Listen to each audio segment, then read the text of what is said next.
Okay, we're back. In the previous class, we discussed modeling of Toyota Corolla car prices, right?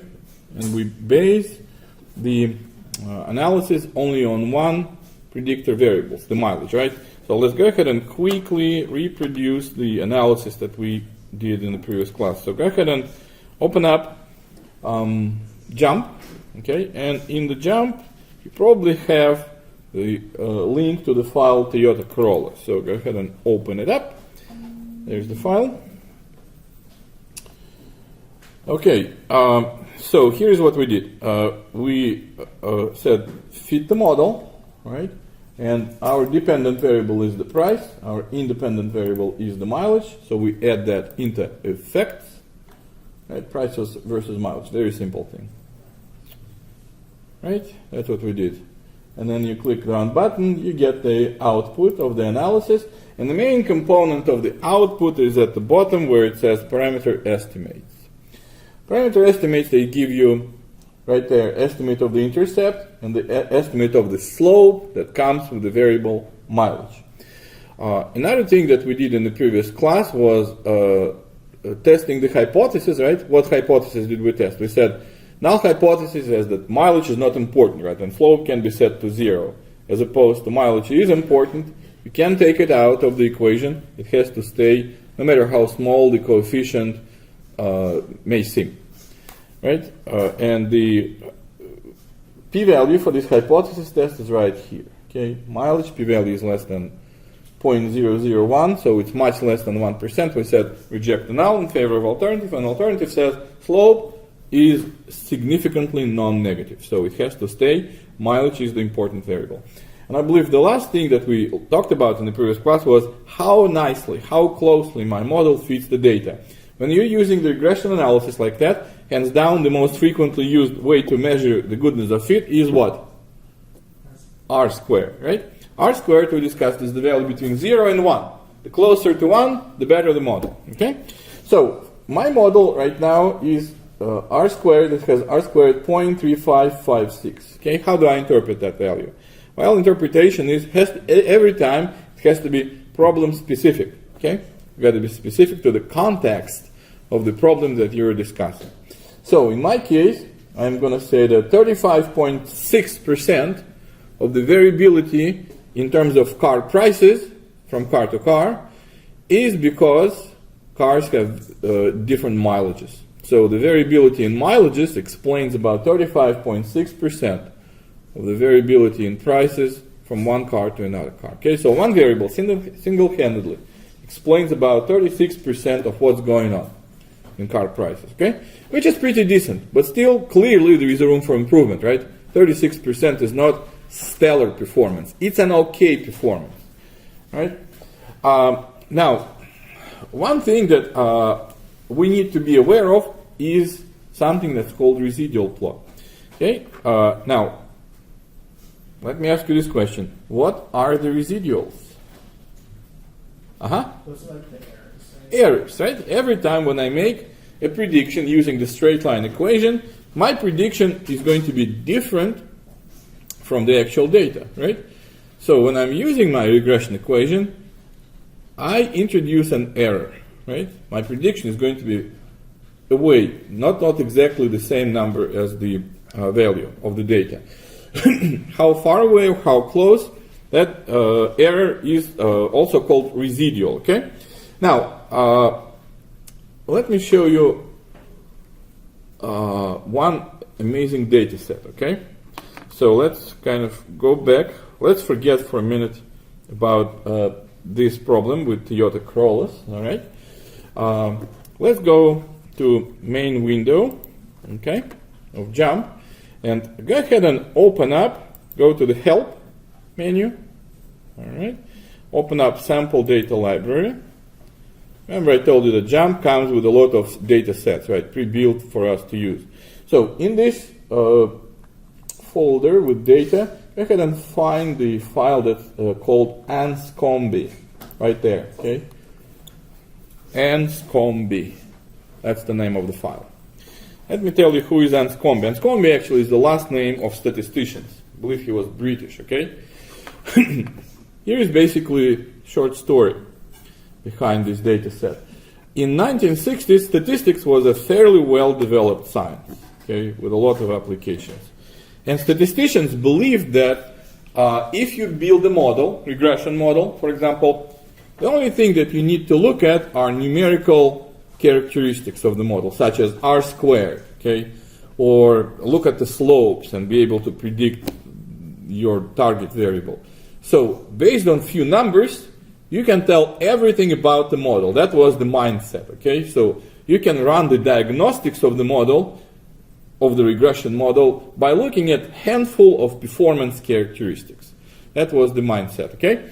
So, this statistician, Anscombe, published a paper in 1960s in which he tried to prove a point that looking at the r squared is not everything, okay? So, you cannot judge the model purely based on 1, 2, 3, 4, 5 numbers about this model, r squared, RMSE, etc., etc. Okay, so he published a paper where he included these 4 data sets. You can see that there is x1, y1, that's first data set, x2, y2. So let's go ahead and explore them one by one, okay? So what we're going to do is for each pair, x1, y1, x2, y2, we're going to kind of assume that this is a regression. This is going to be our attempt to build a regression, okay? So we're going to assume that x is independent variable, predictor, and y is the target each time, right? So let's take a look at first pair, x1, y1. I'm going to do exactly the same thing, okay? Fit the model, right there. My y is going to be y1, and my x, or model effect, is going to be x1. So that's my first model, all right? I'm going to try to regress y1 versus x1. And when I hit the run button, here's my model, okay? This is my scatter plot, right?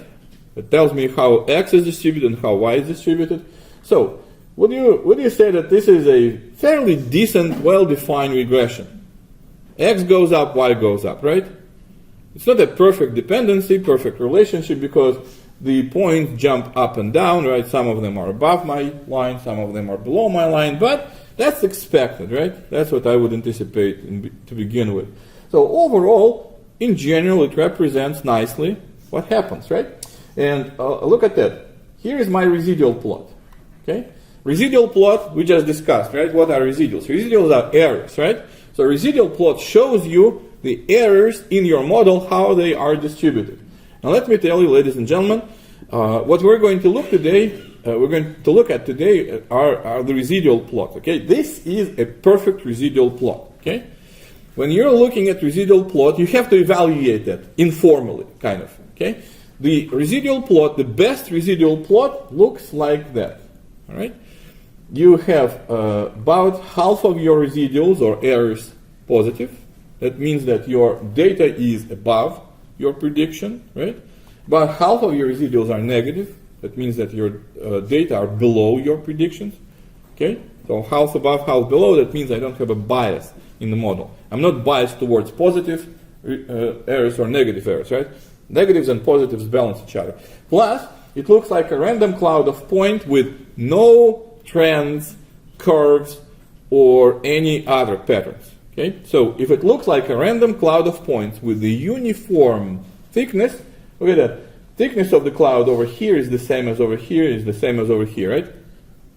So that's a perfect residual plot. Okay, so when I have residual plot like that, ideal residual plot, so this is a 0, right? Half of my points are going to be above the line, and half of my points are going to be below the line. Okay, and if I informally draw the boundaries for the points, that's how the ideal residual plot should look like. Okay, if I see something like that, I'm going to call that homoscedasticity. Okay, homo means uniform, right? Hetero means it's different in different parts of the plot, but homo means it's uniform. Okay, so homoscedasticity. Okay, hold on. Not going to have enough space here. Homoscedasticity. Okay? So this is a homoskedastic residual plot. Okay? Sometimes when I have when I'm looking at residual plot, it may look like this. Okay? So this is a good thing, right? Homoskedasticity. It's a good thing. That's ideal. All right? Sometimes if I'm looking at my residual plot, it may look like that. It starts off kind of low variability, and then as I go further and further, the variability becomes higher and higher and higher. Okay? So it's looking like a cone-shaped, like this, right? Cone-shaped plot. Okay? Or sometimes I have actually an opposite plot, something like that, when my variability is really high, okay? Initially, but as I'm getting to a higher and higher and higher values of my predicted variable, then it kind of converges and becomes less variable. So it's also a cone shape, right? But it's a different cone shape. So my cloud of points looking random, but it has the shape to it, okay?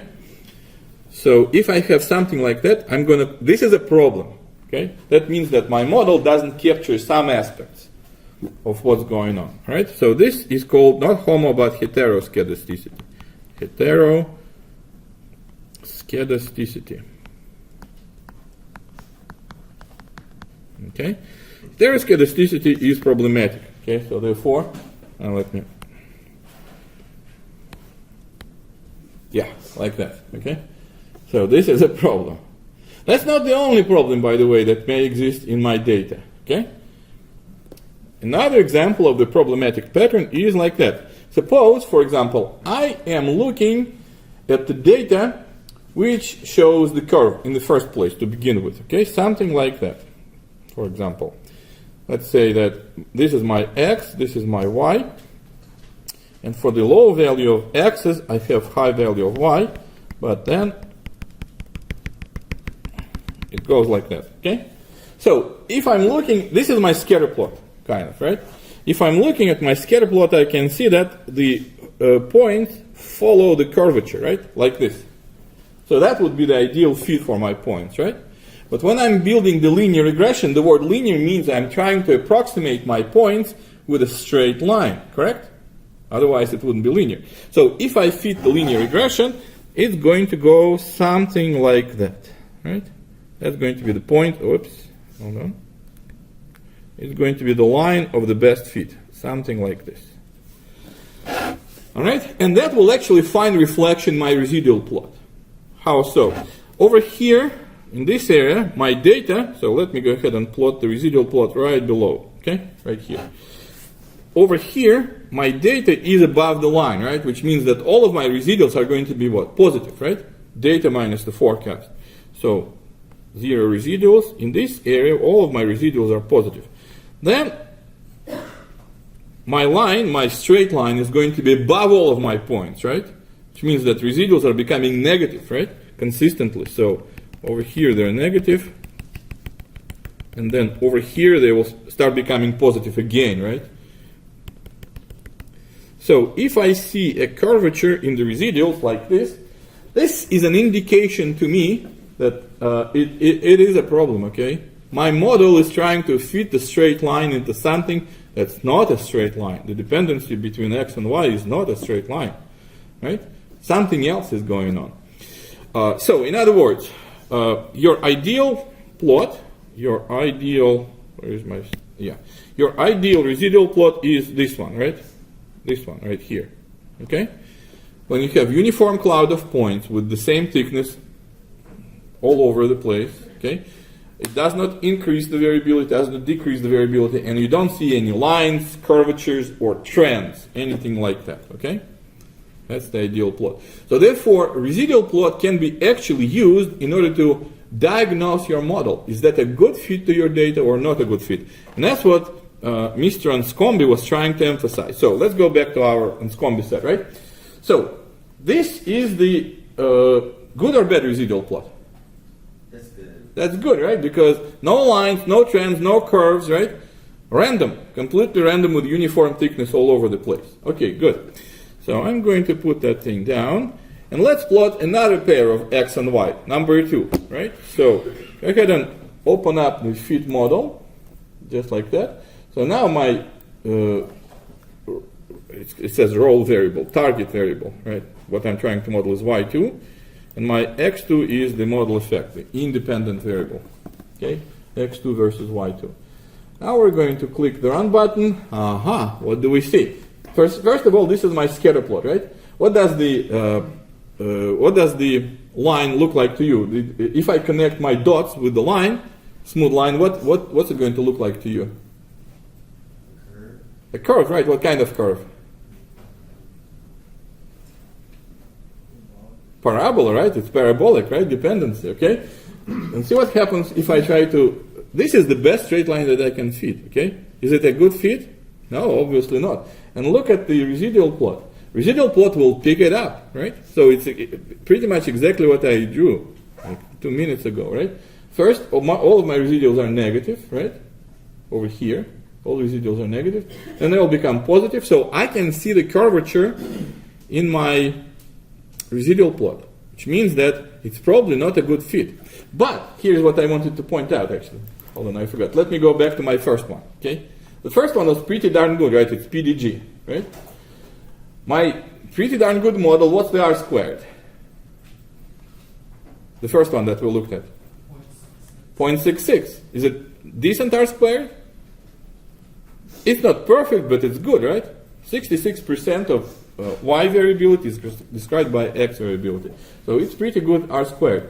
And look at the line. Intercept is 3, and the slope is 0.5, right? So my equation is 0.5 times X plus 3, right?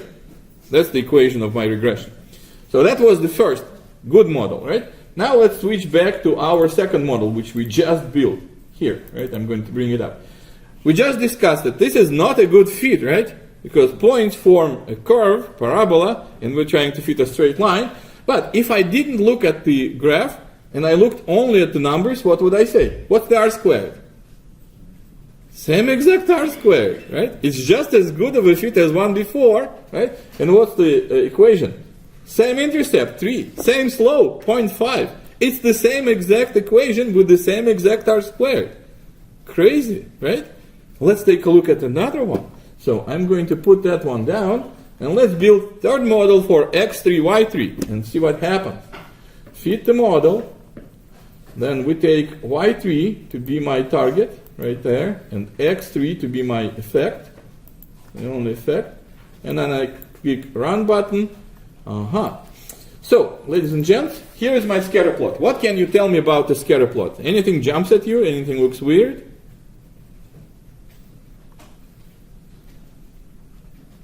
There's like 2 outliers, if there's the one outlier. One outlier, right? And this one outlier messes things up for us, right? If I would exclude that outlier, that would be the rest of the points. They were very well behaved, right? They would form the straight line almost perfectly, right? But this is an outlier, right? Or another way to characterize that, sometimes statisticians say that it is an influential observation, okay?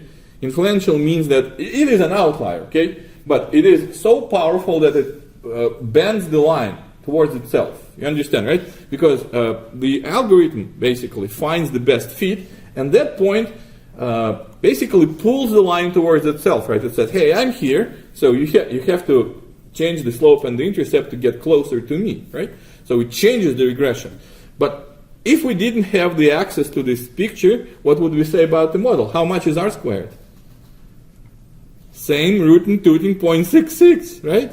Same exact model, just as good as one before. And how about the equation? Same. Intercept is 3 and the slope is 0.5, right? Same line, same R squared, just as beautiful of a model, right? But is it really? No, right? Because let's actually experiment. Should we do it? Yeah, let's do it. I'm going to exclude that point. That should help, right? If I exclude that point, that would be nearly darn perfect straight line. Let's try it. Okay, so I'm going to click on that point right here to highlight it. And let's go back to my data. Oh my God, I have so much stuff. Yeah, here's my data, right? That's point number 3 that is misbehaved, right? That's my outlier or influential observation, okay? So I'm going to right click and say exclude. Okay? And that will put a stop sign on it, right? Red stop sign that basically says, yep, whatever happens after that, that's not going to be part of the game. And let's build again the same equation, same rootin' tootin' equation, right? I can hit the recall button, right? Remember? Recall basically brings the last thing that I did, right? So if I hit recall, x3 versus y3, and when I click the run, look at that. You see one point missing that we excluded? And without that point, how does the line look? PDG, right? It's pretty darn good. The r squared is beautiful, right? Where's my r squared? 0.999. Next to perfect, right? So this one single point was messing things up for me. That's an outlier, that's an influential observation, okay? Well, let's finally look at the last one, okay? The last one, again, let's click on the fit the model, all right? And my y4 is the dependent variable and x4 is my effect. So y4 versus x4, right? And then click the run button. Look what happens. These are all of my points. Do you see anything weird about them? These are all of my points except this one right there. This one is also an outlier probably, right? Looks very unusual compared to the rest of them. But what will happen if I exclude that point? Do I even have the regression? Regression is being able to predict y if you know the x. What can we tell about the majority of my x's? Are they all the same or are they different?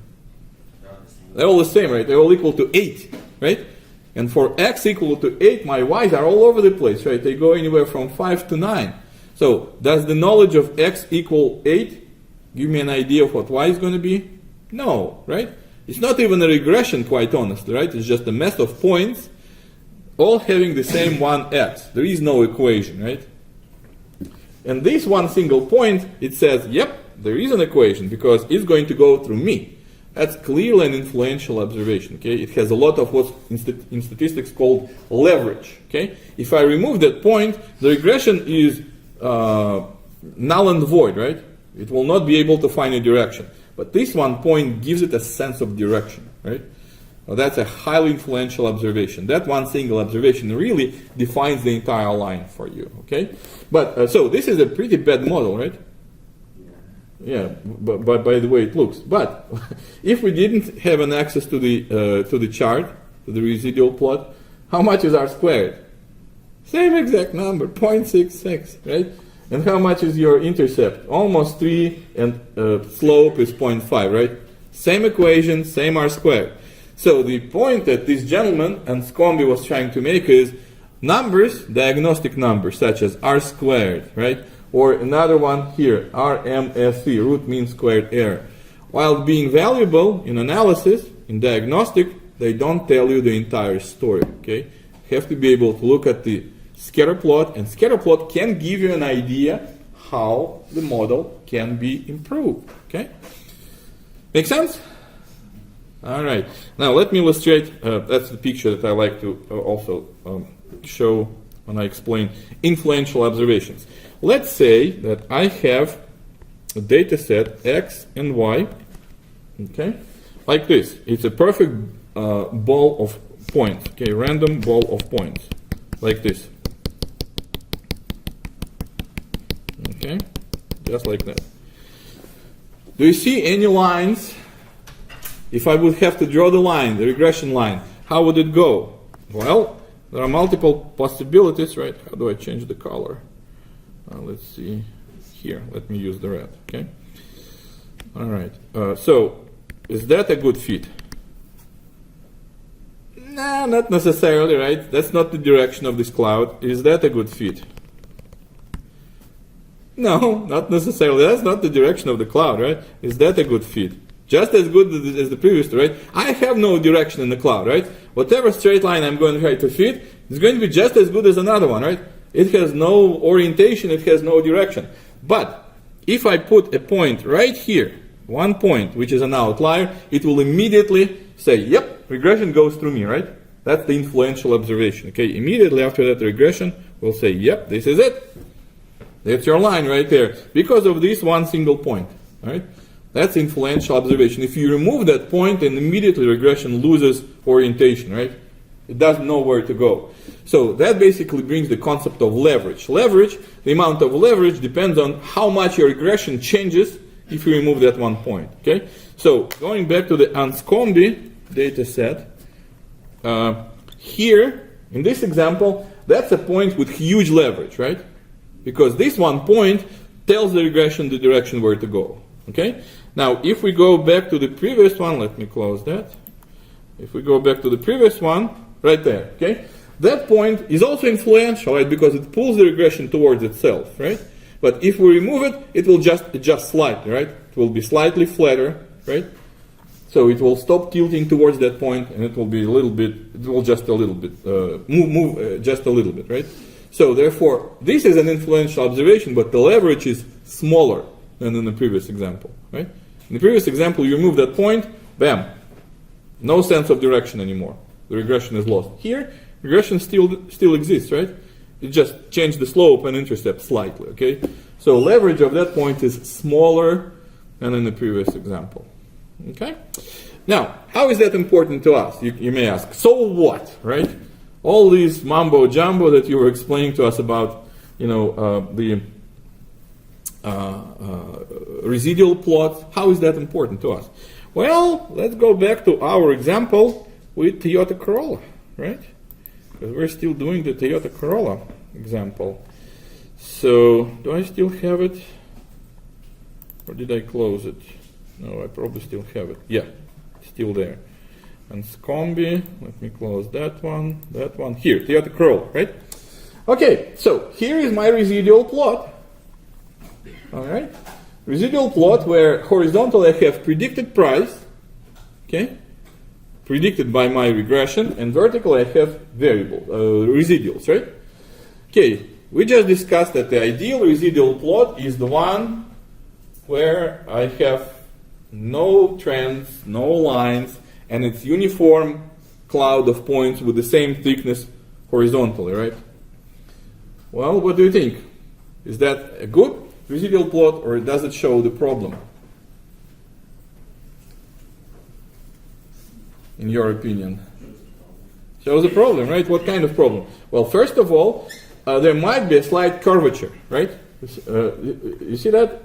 For the low predicted price, basically high mileage cars, right? Low price, high mileage, all of my residuals are positive, right? They're all positive, right? And then they kind of dive into the negative territory. You can see that the cloud of points is mostly dense under the line, right? And then they recover and become positive. So there might be some sort of the curvature going on, right? Plus there is, well, how do we call this cone shape in the residuals? Heteroskedasticity, right? It's not uniform thickness, right? The variability of my residuals is different, right? For the low price, high mileage cars, the prices are less variable. For the high priced, less mileage cars, right? So, how can I change that? Well, one way how to do it is something that's called feature engineering. It's not part of your textbook, quite honestly, okay? And this is where we cross into the territory of art more than science, to be honest with you, okay? So, let me go back to the drawing board, okay? By the way, what's our current R squared, I forgot? For the prices versus mileage? Was it 0.68? No, that was for Anscombe things. 0.35, okay, 35%, cool. So,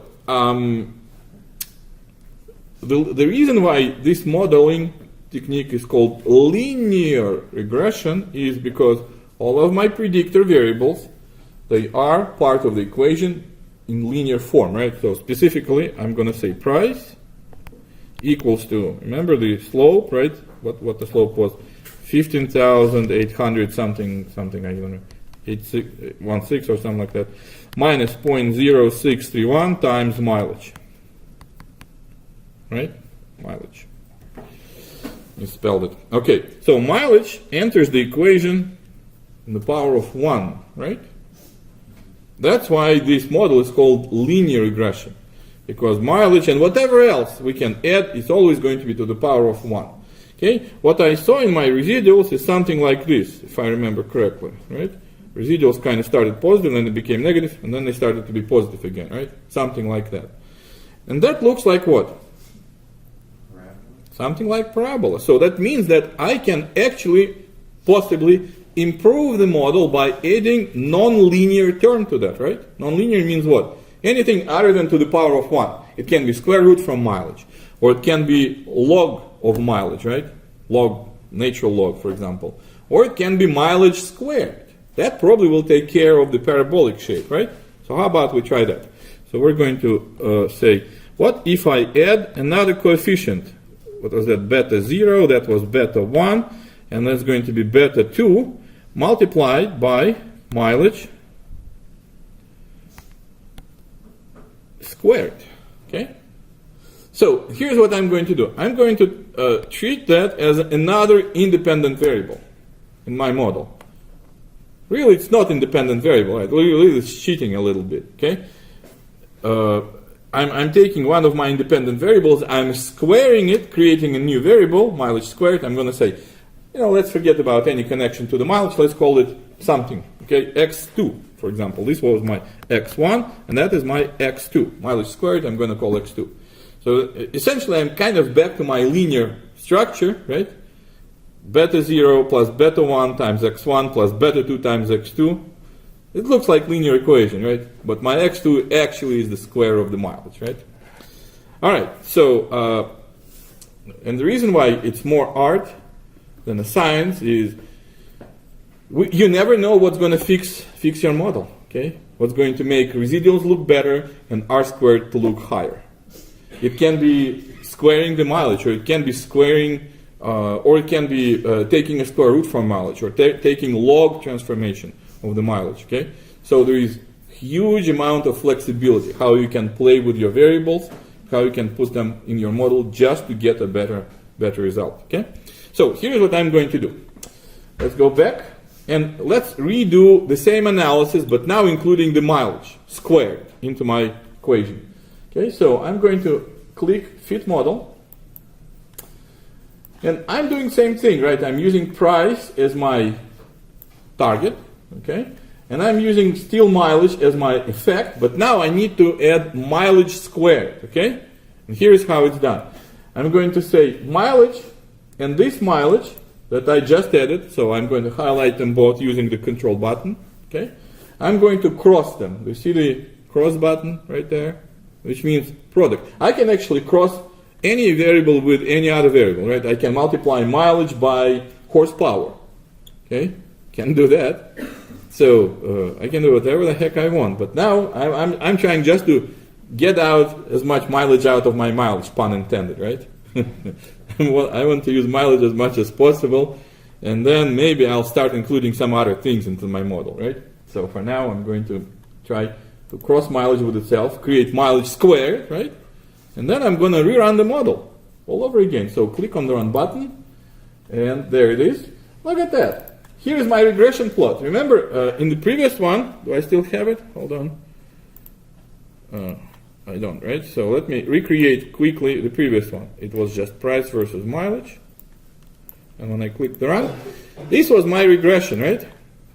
This was my straight line regression. Mileage goes up, price goes down, and the red line is straight, because all I used is mileage to the power of 1, right?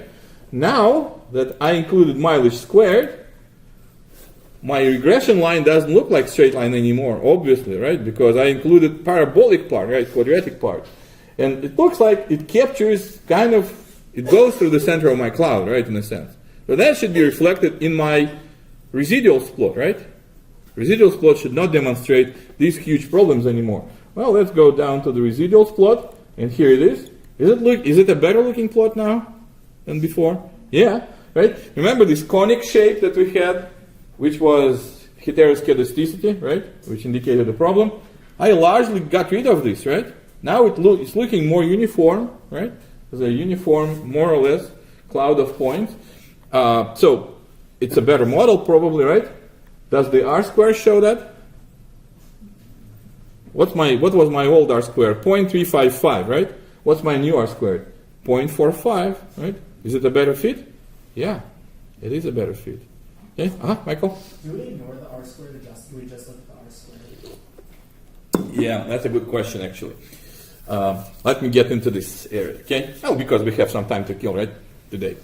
We have about 10 minutes remaining, and probably we're not going to go into the multiple regression. So let me explain what's the difference between adjusted R squared and the R squared, okay? Remember when we built the first model, we said that out of all different variables that affect the car price, we pick one that we think is the most important, which is mileage, right? We said we will ignore for now age of the car, number of accidents, right? Extra features that the car may have, number of previous owners, how old is the car, does it have leather seats or no, what's the color of the car. All these things probably important, but we're going to ignore them, right? So we said we're going to pick only mileage as an important variable.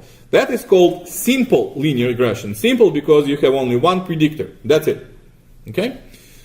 Now, and we discussed, I believe, a couple of classes ago that how do you improve the model?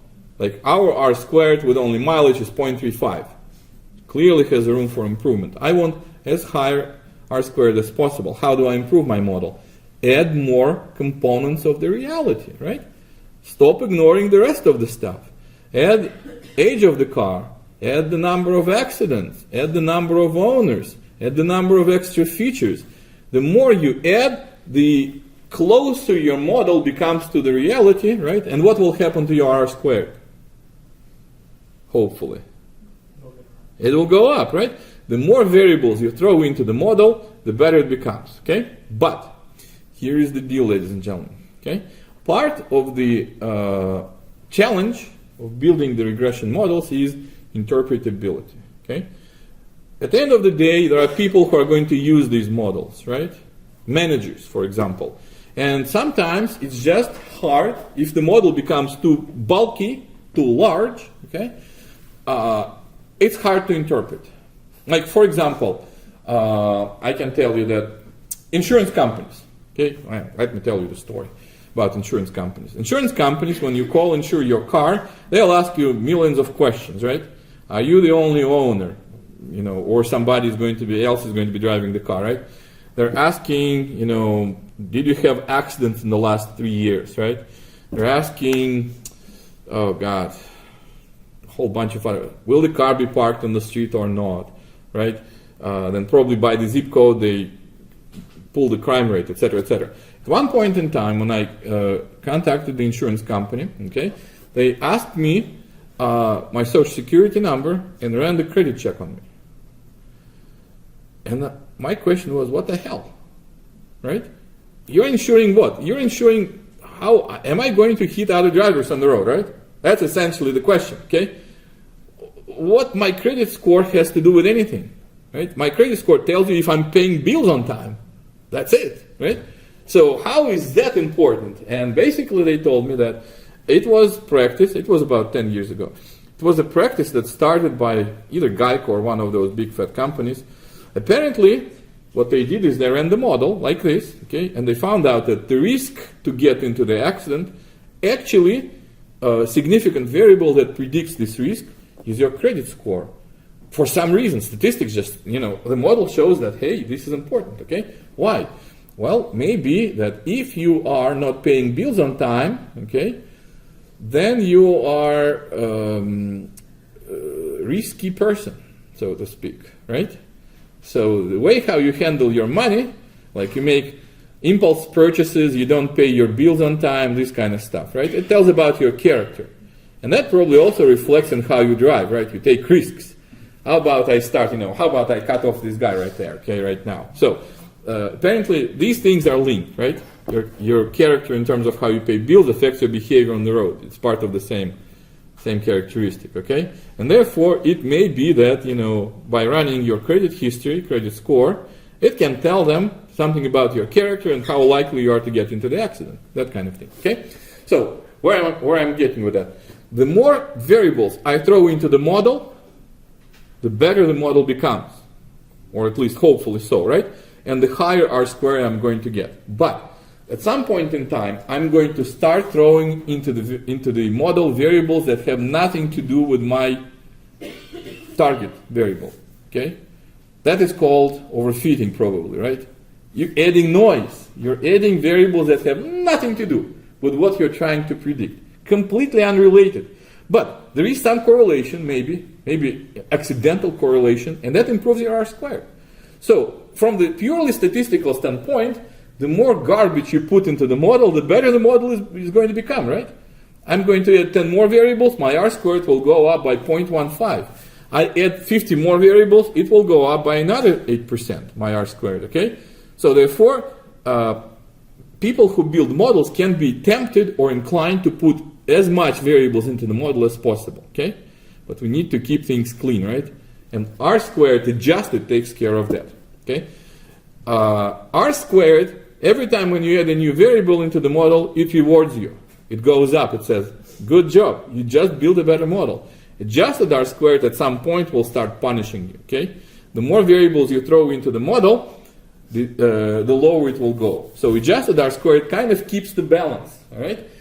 Between adding a lot of variables, adding enough variables and adding too much, okay? So at some point, you will start seeing your R squared to go down. And actually, we're going to look exactly at that after we come back from the break, okay? So Wednesday, next Wednesday, when we're going to have next class, we're going to do exactly the same problem, okay? But so far we used only mileage. Then we're going to start adding more things into the model. We're going to say, well, horsepower can be important, okay?